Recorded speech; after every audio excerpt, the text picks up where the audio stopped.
India has hit a big milestone. According to the UN, it now has more people than China, meaning India is the most populous nation on Earth. And as far as the UN's records date back, China has been knocked out of the top spot for the first time ever.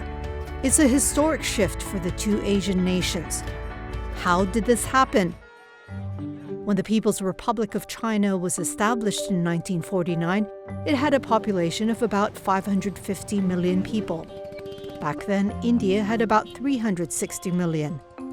China became the first country to reach 1 billion people in 1982. India hit that milestone 15 years later in 1997.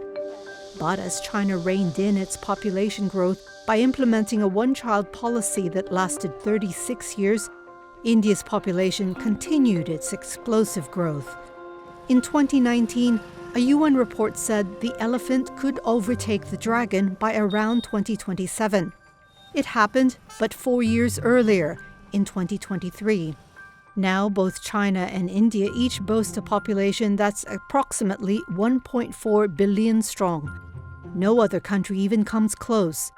At the same time, about half of India's population is under the age of 25. That means there are millions of young people entering India's workforce every year. That's a challenge for Prime Minister Narendra Modi, who must satisfy the growing demand for jobs. So, is India's population more likely to boost the economy or hurt it? Experts say there is a window of opportunity, but miss it, and the demographic dream can easily turn into a nightmare. A lot of these young people are very poorly educated, and it's not very clear that they could be skilled, productive people in a modern economy. So there's a very good chance that they will drag the Indian economy down rather than contribute to significant growth. The last 7 or 8 years have shown that the level of employment is stagnating if it hasn't actually come down. Certainly, India's population could be the basis for a surge in growth, but it depends on education levels, worker productivity and skills, employment opportunities, but also something that India has traditionally lacked, which is infrastructure. That is electricity supplies, good roads, good ports, good airports, good rail infrastructure. But improving India's infrastructure could be a tall order, given its megacities are already buckling under the weight of their populations. Take Mumbai, for example. It's known as Maximum City, with an urban population estimated to be over 22 million. The population has grown by 8 million people in the last 3 decades, an increase equivalent to the population of New York City. But Mumbai's already sky-high housing costs are only continuing to rise. 40% of its population currently lives in slums. India as a whole faces huge challenges in providing electricity, food, and housing for its growing population. But to build power stations or even roads to connect communities and farmlands, the government first needs to know where it can even build. You've got to buy the land from someone. All land in India is not crown land. The government doesn't own it. So it has to buy off land from farmers and other private individuals. And while the legislation says you can offer a reasonable price, again, these issues become very politicized in India. India is still largely rural, and this is a very powerful voting constituency. They have enormous political power. And even people who don't live in the countryside sympathize with the farmer, So if you try and manipulate farmers and do them out of their money, that's a formidable opposition you're looking at. So land acquisition is a very, very serious problem in India. Then there's the problem of education. According to the World Bank, India's literacy rate is among the lowest in Asia, hovering around 75%. I mean, there has been progress in areas, so I don't want to say there hasn't been. Literacy has gone up. We're opening more universities in India and colleges. If you're not even literate, how do you contribute to an economy like that? How do you work on a shop floor when you can't read basic instructions? They can barely sign their names. they can read at a very slow pace. If you give them a basic book to read or a document. Now, how do you integrate people like that into a modern economy in a world where other countries have 90% functional literacy, people and going to universities and so on and so forth? The problem is especially prevalent among women. While over 80% of men in India can read and write, just 65% of women can. Women make up only 18% of the country's economic output. That's just half the global average. The number of Indian women in the workforce is already among the 20 lowest in the world, and it's been shrinking for decades. It's not just because of the shortage in jobs. Experts say entrenched cultural beliefs see a woman's place as being in the home, and there's a stigma against those who work outside it. At the same time, many Indian women who do work are in low-skilled jobs, such as on farms or in factories. Those sectors were hit hard by the COVID-19 pandemic. And even though the economy has been on the rebound, it has failed to restore jobs for women, who were already more likely to have lost their jobs than their male counterparts.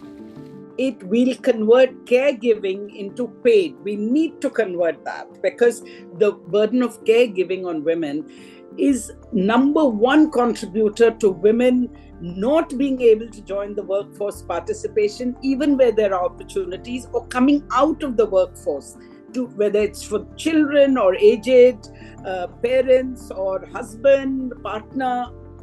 It is the woman's responsibility, especially as India, like China, is going to be an aging society.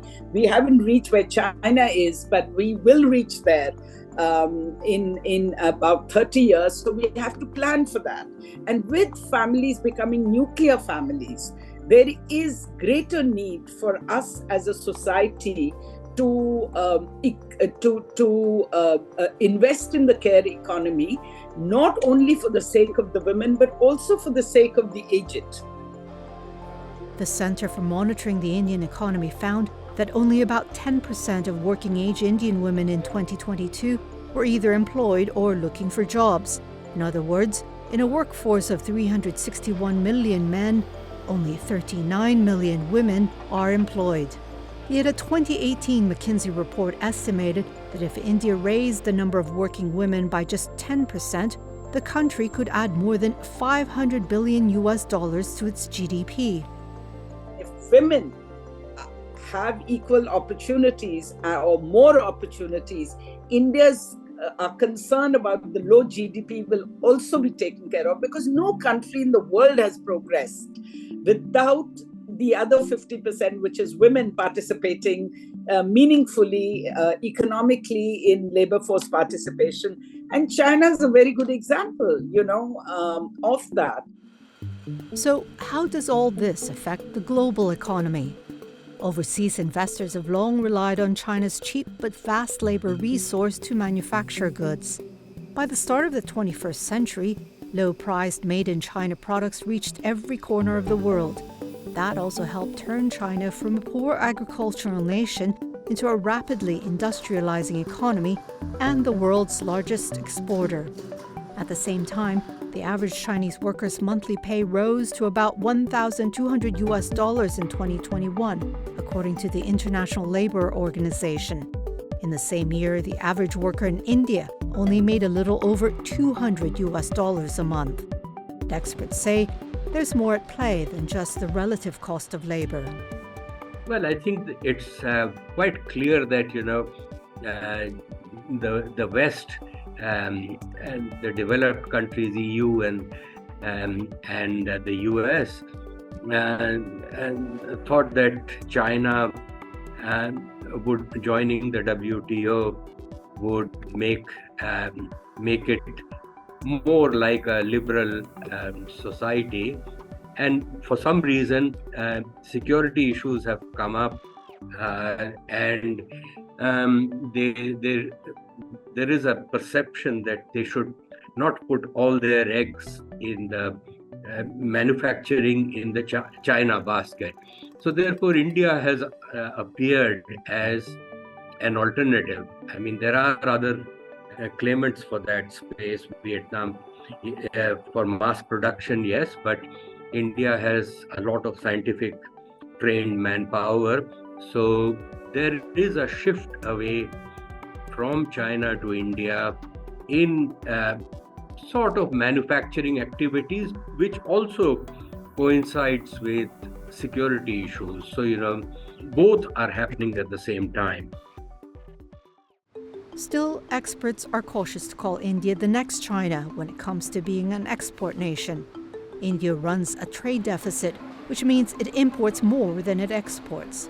That's unlike China, which has been recording a trade surplus for decades. A weaker currency could potentially make companies more competitive in the global market. If you look at China trying to move up in the quality ladder of its production, so it is leaving behind some unsophisticated exports. Which are the countries? So, if you think of textiles, which are the countries which are moving in to fill that gap? It is Vietnam, it is Bangladesh. You would have thought that India is a large enough economy, India would fill some of that gap, but it hasn't. One of the things that is holding that back is that India's currency is overvalued. So, India has poverty, India has low wages, but if you translate that into US dollars or any foreign currency into renminbi, India's unsophisticated labor is still quite expensive. In 4 decades, India's population is expected to peak at about 1.7 billion people. China's, on the other hand, is expected to drop to about 1.2 billion. India's government will have to take on the unenviable task of educating its people, as well as creating millions of jobs to meet a surging demand. And if China is any indication, India will also have to look decades down the line and plan for what will become an aging population. With that in mind, it's hard to predict what India will choose to do in the next decades. But one thing's for certain, India's government has its work cut out if it's to tap the full potential of its young population.